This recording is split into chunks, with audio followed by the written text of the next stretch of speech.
So my name's Emma, and Stephen gave a great introduction to myself. Today, I'm going to talk to you about the research I've done using Optiscan's ViewnVivo endomicroscope. So my PhD, over half of it, I've been using this instrument, and it has been fantastic for imaging cell culture in PC2 labs and PC1.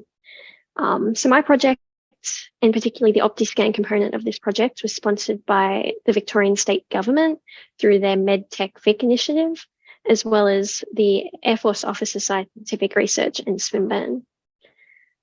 Before I begin, I'd like to make an acknowledgement of country. I'm currently on the lands of the Wurundjeri people of the Kulin Nation, and I'd like to pay my respect to their elders past, present, and emerging. I hope that the path towards reconciliation can be shared and embraced. So, Stephen mentioned that our group is a 4D cell culture group. So I'll give a bit of context to what that means. So traditional cell culture are cells in 2D. These are cells that are attached to a flat surface. This is the research that a lot of research groups do. However, we find that cells in human and animal tissues aren't flat. They're not attached to plastic or glass. They're attached in a biopolymer scaffold to different tissues. So we try to mimic that in a PC2 lab by mixing these. We use BJ5TA fibroblast cells. So these are human-derived immortalized cell line. And we mix that in with a rat tail collagen. Now, collagen is a noodle-like matrix that the cells can attach to create adhesions and have 3D structure. Now you can see here in the top right corner, these are what our gels look like. So we call them gels because collagen is similar to gelatin. Gelatin's a denatured version of collagen, and our gels have that jelly-like structure. But you can also see they're very white and cloudy. That means they scatter a lot of light, and it makes it very hard to image and especially hard to monitor the growth of these tissues over time. So we needed an instrument that could help us monitor our cells, their growth and their cell viability in real time, also in sterile environments, because our tissues are quite thick as well. They're up to 0.5 millimeter thick, and we needed an instrument that could dig some way through those cells. So this is where Optiscan came in.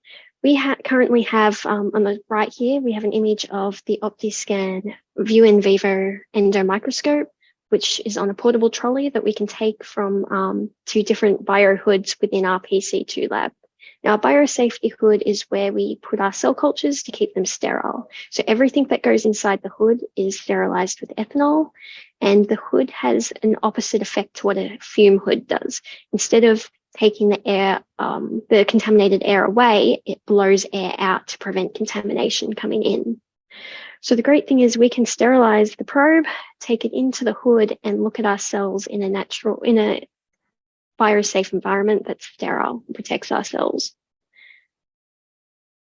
So this is an image of what the probe looks like when it's in a 96 well culture plate. So these are not the smallest cell culture plates you can get, but the second smallest cell culture plate, which is quite standard amongst the bioengineering community. And the probe's only 4 millimeters in diameter. So we can fit the probe into a 96 well, and put it right close to our sample and start imaging the cells inside the gel. Now, the Optiscan has a 488 excitation laser, which is collineated with the detection scheme through the main instrument. And what happens is it detects in a back fluorescence mode where the excitation laser excites the fluorescent stain inside our cells, and then we measure that in an epifluorescence mode through the probe. And something you'll notice here, it's not to scale, but inside the probe is the optics of a confocal microscope, which means that we can get 3D images of our gels with the probe, which is exactly what we need it for. So I've created a brief protocol for how we actually use the Optiscan in the lab. So first we grow our cell culture using standard protocols. So your group might have their own standard protocol, or you might use one that came with the cells you're using. As long as you follow the standard protocol, it doesn't particularly matter. And you can do this for any kind of cell line. Then on the particular days or times you want to stain it, so this isn't an endpoint technique. You can do it on day 1 and then do it again on day 5, but you add the cell stain in 1 hour before you plan to image. Then while you're waiting for the stain to uptake in the cells, you can prepare the biosafety hood. So we actually sterilize the probe and the mount first using 70% ethanol, and then we place it in the biohood, close the hood door, and put a UV light on that for 15 minutes. So it's doubly sterilized. It's very safe. Then afterwards, we turn off the UV light, lift up the hood door, and place our cell culture inside the hood. Once the cell culture is in the hood, we use wipes and ethanol to sterilize the probe between samples, but we wear lab safety gloves, go inside the hood, and change the probe to each well as we image our samples. And then afterwards, we do our analysis and processing using ImageJ. So it's a free open source software for image analysis where we can add scale bars, do maximum intensity projections, do cell counting, or 3D projections of our cell cultures if we took Z stacks. And then once we're done with all this, we wash out the stain from the cell media. So the stain we just add to the cell culture media, but we just replace the stain with the media with fresh media with no stain in it, and we continue to cell culture those cells over the next couple of days until we want to image again. So I thought I'll show you some images now. First, we wanted to start with 2D cells, and we used an acreflavin stain to look at the cell nuclei. And you can kind of see vaguely the cytoplasm of the cell. It's very flat, it's very thin, and not a lot of signal.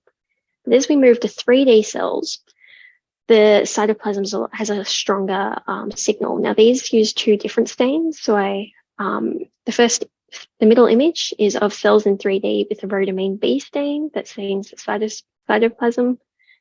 And then we have we call it the ASP stain. It's 4-Di2 ASP, and that also stains the cytoplasm. And here you can see the cells are a lot more spindly and they don't spread out like on the flat surface. Now, to show that we can do, so the Optiscan ViewnVivo only has 1 excitation laser, and that is the 488 band. But that doesn't mean you can't multiplex your stains. The instrument also uses a range of different filters. So if you cleverly select your stains, you can perform live dead analyses of the cells by selecting particular filters. So in this case, we did a live image using calcine AM live stain, and we took images filtering it with the bandpass filter that selects stains that selects a detection range between 515 nanometers and 575 nanometers.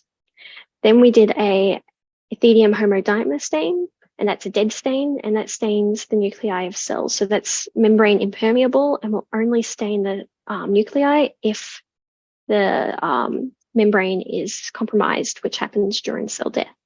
And we selected a long pass filter that measures from 570 nanometers onwards. And when we combine these images, you can see where the dead cells are versus the live cells. So here, we can also do, so in some cases, you can't necessarily multiplex your stains using the filters. So I actually have these images to show that you can perform live dead cell viability using different stains that overlap. But what we do instead is we can filter it out based on their intensity in ImageJ. So you can see here's a histogram where we have the noise, and that's all this black signal you see. And we have the signal, and that's what we see. That's where we see the cell. And what we can do is if we have a high enough concentration of the dead stain, in this case ethidium, we can actually contrast that and use contrasting techniques to show live dead analyses in images. Now, to show that we've started doing preliminary studies looking at other cell lines. So we were looking previously at a human fibroblast cell line, but this image here is of a neuroblastoma cell line where the cells have been differentiated into neuron-like cells, which have dendrites, and these dendrites we stained with beta-3 tubulin. And that stains the dendrites of these neurons. And we can quite visibly see them using the Optiscan microscope, the Optiscan ViewnVivo endomicroscope. We also looked at spheroids to see how deep we can image into these very thick structures. So spheroids are clusters, in this case is cluster of cancer cells, and they're about 200 micrometers in diameter and all the way around. We can see a fantastic bird's eye view of the spheroid, but as we start to dig down, we do start to lose that signal into the spheroid due to attenuation and scattering of the beam. But we still see these fantastic images where you can start to see the viability of each of the cells in this spheroid due to a drug treatment. And what we found, I don't have the image here, is that as cell death increased, you could see the number of these bright cells that are quite saturated increased in value. It was a very good way to look at the cell viability within these spheroids. So I guess in conclusion, we started with these 2D cells on a flat surface using the ViewnVivo, and then we moved to these cells in 3D where we have a whole range of different techniques, images we're looking at, and different types of cells. And finally, I don't have images yet because I'm still doing this, but I'm taking 4D data where I'm looking at how these cells behave over time due to their environment changes, due to drug or disease that we induce in the samples, or due to biological processes such as cell migration, proliferation, and division.